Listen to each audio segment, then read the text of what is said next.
Hi everyone! Welcome back to my channel. If you're new here, hello! My name is Caroline and I make sewing tutorials and sewing patterns to help you along your sewing journey. Last week, I showed you guys how I make my lace underwire bras. There's a full step-by-step tutorial on how I made the pattern for mine and also how you can sew it from start to finish. It's really complete, so if you guys would like to check it out, I'm going to link it in the description. But this week's video is the second episode of the series where I'll show you how to make the lace panties so you can kind of complete the set. And when I filmed the everything that I made in 2023 video, there were two styles of panties that I made. The first style had a seam right in the middle and had the lace detail towards the legs, and the second style had elastic at the sides, like a really thin strap of elastic at the sides. And even though I like both, my favorite style out of the two is the first one, so that's what I'll show you how to make today. But if you guys want to know how to make the second style as well, please let me know in the comments because I can totally work on a tutorial for that too. So this style is actually very simple to make. You don't really need a lot of materials this time. The main material you'll need is stretch lace trim, but the amount that you need for that will depend on the size that you choose to make. My size will be around the size medium because my hips are 96 centimeters wide, but for mine I use around 1.5 meters of lace trim, so you can use that as a base. But if I end up making a graded pattern for this style, I'll make sure to calculate exactly how much fabric each size we need, so don't worry about that. You can find that information in the PDF instructions. And you will also need elastic. There are two main types of elastic that I recommend using for this. The first one is fold over elastic and the second one is picot elastic. You can choose either one of those. The only difference will be the seam allowance that we have to add to the pattern. But I'll explain this with more detail later on, and I'll also show you how to sew the panties with both of the elastic options, just in case you don't know. You also need a small scrap of cotton for the gusset, and as an extra, any embellishments that you like to use. In my case, I'm going to add some bows to the front and to the back. And this video will be divided into chapters, so if you only want to know how to sew it, you can skip right away to that part. So to make the process a bit quicker, I already drafted a basic panties pattern that you can alter to make whatever you want. I'm gonna tell you the measurements that you need. In here, you're going to place the waist divided by 4. This is the front and this is the back, by the way. So waist divided by 4 from here to here. Waist divided by 4 from here to here. Here is the hip height, which is the vertical distance between your waist and the widest part of your hips. And here to here is the seat height, which is something that you have to measure while sitting down from your waist all the way to the seat, to the surface that you're sitting. I recommend measuring that when you're sitting on a chair or something that's stiff, not a bed, for example, because it's cushiony, so it's not ideal. Here at the hips, you're going to mark your hips divided by 4 from one side and your hips divided by 4 from the other side, so front and back. One thing that I did though is for all of those measurements I reduced them a little bit because the fabric that we're going to use is a stretch lace. So I multiplied all of those measurements, the waist divided by 4, the hips divided by 4, by 0.9, so I'm reducing it by 10%. It will be different depending on the material that you use, but for this one, since we're also later going to put elastic on the waist, I think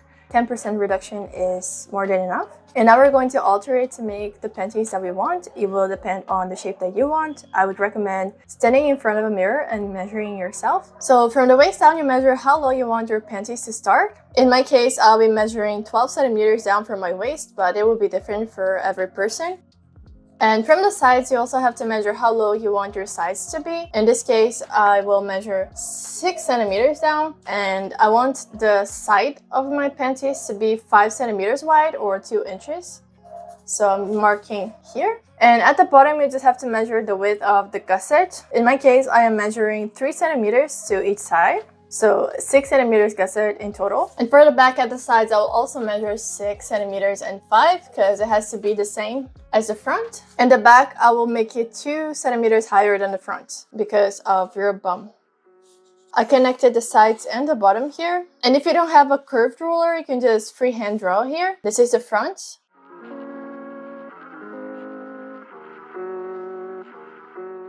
And you also decide how much coverage you want. I'm going to measure the middle of this line right here. And I'm going to mark upwards 2.5 centimeters. But again, that is up to you. And then you can just connect it with a curve to both sides. And the back coverage is also however you prefer. If you want, you can go outwards. If you want more coverage, and if you want less coverage, you can go inside. So instead of 2.5 this time, I'm only going to enter 1.5 centimeters, which will give a little bit more coverage. And for the back, I'm also going to lower 2 centimeters here.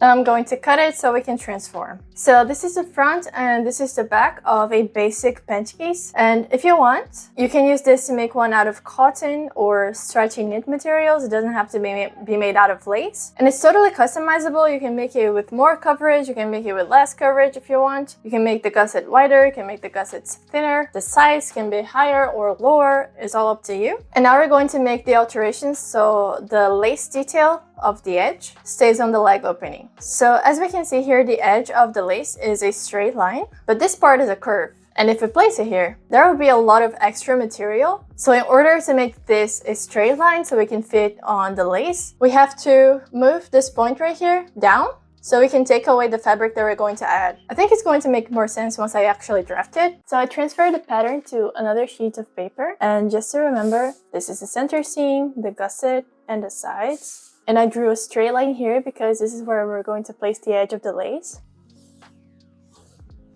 And now I'll measure how much I need to move here, which is just 2 centimeters.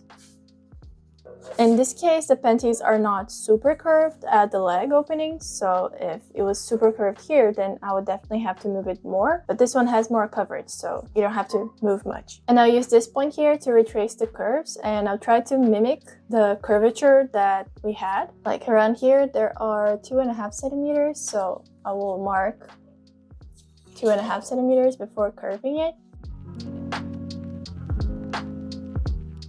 And here there are less than 2, so I'll do the same thing. So this is a new center seam. It's not a straight line anymore. And this is a new waist seam. And one thing that you have to make sure is that the new curve has the same measurement as the older curve, because if it's shorter, then it's going to be tighter around your waist. So I'll measure the original curve. Mine is 18 centimeters. And as you can see, the new curve is 17 centimeters, so there's 1 centimeter missing. So I'll just add it here. And I'll retrace this curve. And this curve right here also has to have the same measurement as the center seam, which is 21. And it has almost 21, so I'm just going to leave it at that.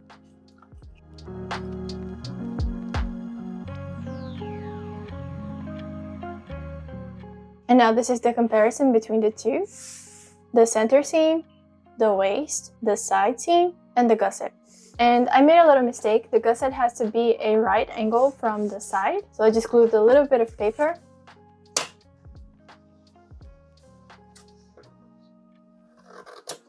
The older gusset was angled, and now it's a straight line. And I think it's really important for you to separate which one is the waist and which one is the gusset, so you don't get confused later on, because we cannot sew the waist seam, only the center seam. So I'm going to draw a triangle here, so I know this is the waistline. And now I'll do the same thing to the front, but just so you don't get confused, the front is mirrored. So the center seam is actually towards this side now, and the waist is towards the other side. But I'll do the exact same thing.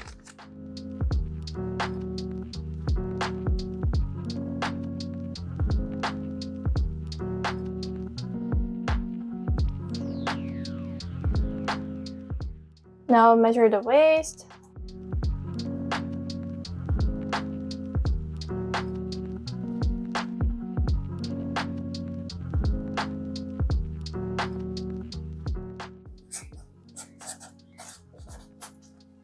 So this is the front, the leg opening here, the waistline here, the center seam here, and the gusset. And I also made a mark here at the waist so I know exactly where it is and I don't get confused later.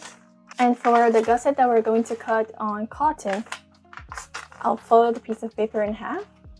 And I'll place the straight line of the leg opening at the fold, and I'll trace the line.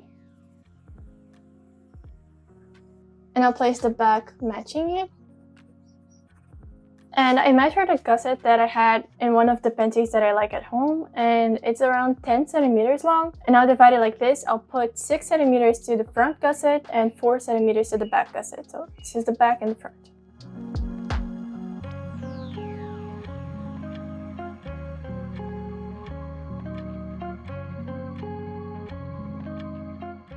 And we'll cut this out of the cotton. But this is the entire width of the panties. So I'm going to trim it around ½ centimeter. And I'm keeping the line where the front meets the back because when I sew the gusset to the panties, this line will help me guide where exactly I need to place it. And these are the final pattern pieces, front, back, and gusset. And this pattern is totally customizable. As an example, here's another one that I made before using a different base. As you can see, the leg part is a little bit longer, and that's because the base that I used hits higher at your waist, so the leg opening ends up being longer. But the sewing process is exactly the same. The only thing that changes is the final shape. So before cutting, I folded the lace right sides together here, and I tried to match all of the edges so it would be symmetrical when I cut. And this is the front and this is the back, and I already added the seam allowance around. So to go a little bit more in detail about the seam allowance, because it's something that you need to know when you're cutting. If you're using picot elastic, which means we're going to sew it first and then fold it. So it's going to end up looking like this. So this method of folding takes away the width of the elastic. So if you plan on using picot elastic, you need to add the seam allowance because we're going to fold it later.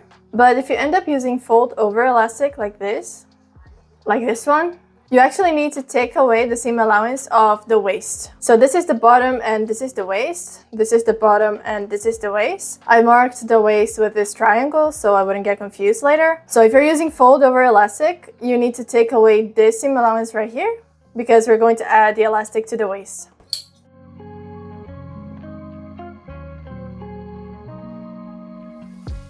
Now remember, this is the waist and this is the bottom. We have to sew here and here.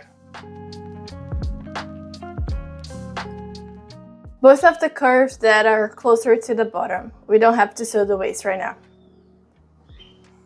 Since the fabric is really stretchy, you have to make sure that you're going to sew it with a proper stitch. All of those blue stitches in my machine are made for stretch fabrics. And I really like this one because it simulates a straight stitch. It doesn't really look like anything different from a straight stitch when you look. But you can also use a normal zigzag stitch for this. If you don't have all of those other options, it's going to work just fine. But I always recommend testing the stitch beforehand and stretching it to see if it's not going to rip.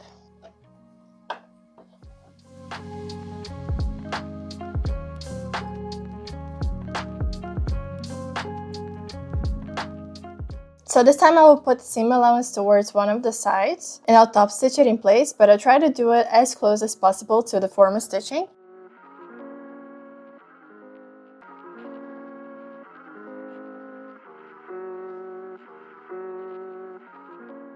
And now to make it more delicate, I don't know if you can see the stitch line, it's right here. I'm going to trim everything that's left outside of the stitch line. This fabric isn't going to fray, but I think it's going to make it look more delicate. And you have to be super careful now so you don't cut the actual fabric. So I recommend using smaller scissors. This is not ideal, but it's what I have, so I'm going to use it. I finished cutting it off camera just so I wouldn't make any mistakes. But as you can see, you don't really need a serger. Still looks really delicate and professional from the outside as well. Now I just need to place them right sides together. And sew it at the sides and at the gusset.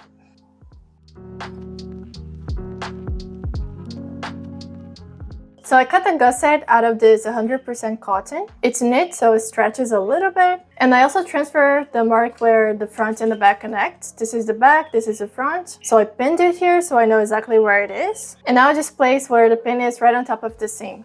As you can see, I overlocked all of the edges of the cotton, but it doesn't really fray. So if you don't have an overlocker, you don't have to do it. But I think it looks better that way, that's why I finished. And now we just have to top stitch all around the edge to secure the gusset to the panty. And if you use matching thread, it's barely going to show on the outside. Now, all there's left to do is add the elastic to the waist. First, I'm going to show you how to sew it with fold over elastic, and then I'll show you with the picot elastic. And as I said before, if you're using fold over elastic, you don't need the extra seam allowance because we're not going to fold it. So I'm going to trim the seam allowance that I previously added. Initially, I was going to use picot elastic for this one, but I just realized that I'm always running out of black picot elastic and I have a lot of fold over elastic, so I'm going to trim the waist seam allowance. So can you see those two dots right here? I made them as a guide to help me to sew the elastic. The first one is 6 centimeters away from where my needle is, and the second one is 1.5 centimeters away from the first. And to make this stretch of the elastic consistent, I always, when I sew, place my finger on top of the first dot in the direction of the first dot, and I pull the elastic all the way until it's the same distance from the second dot. So every 6 centimeters I stretch 1.5. basically. That way it makes it consistent all around. Now to sew it to the waistband, I'm going to start sewing it at one of the center seams. This time it doesn't really matter if it's the right side or the wrong side. I personally find fold over elastic a little bit tricky to sew. I prefer to sew the picot elastic. I find it easier, but what you have to do is place it around. And I'm sewing it with a zigzag stitch, by the way. You always have to make sure that you're placing it inside. Fold it on top. And I only pull the elastic, I don't pull the lace from the first dot to the second dot.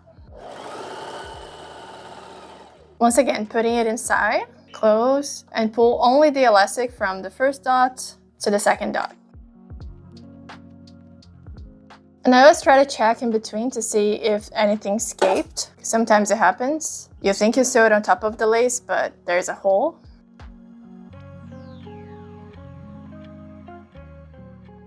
So now we're going to cover it with the other side.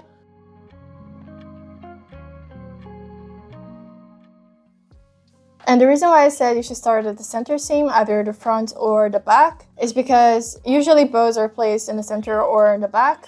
In my case, I started at the center, so we can use the bow to cover up the fact that the elastic has this. I forgot the word. Emenda. You know, like this.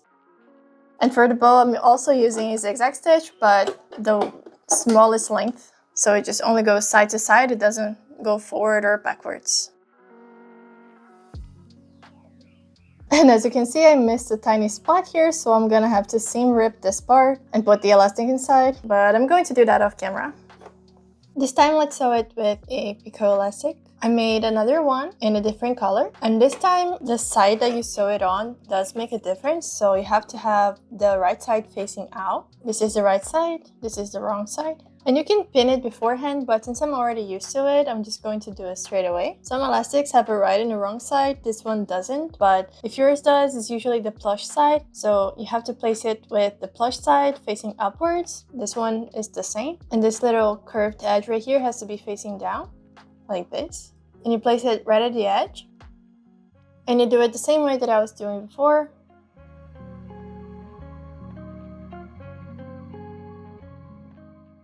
If there are any leftovers like this, you can just trim it so it doesn't show later when you fold. And now we just have to fold it downwards like this. And top stitch it in place while you spread it the same way that you were spreading it before.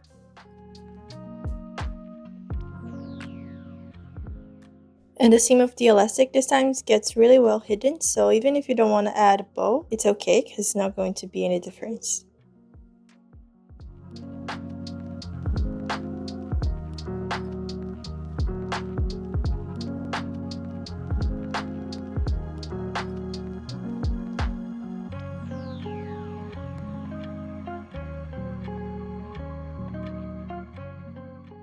So I really hope you guys liked today's video. I do want to make this a graded pattern as well. So if you'd like to be a pattern tester, I'll leave a form down below for you to fill. That way I can send you the pattern for free so you can give me feedback on what you think. I'm currently still grading it, but I'll let you guys know as soon as it's finished. And as always, if this video is helpful to you in any way, don't forget to give it a like and subscribe if you haven't already. I hope to see you guys around next time as well.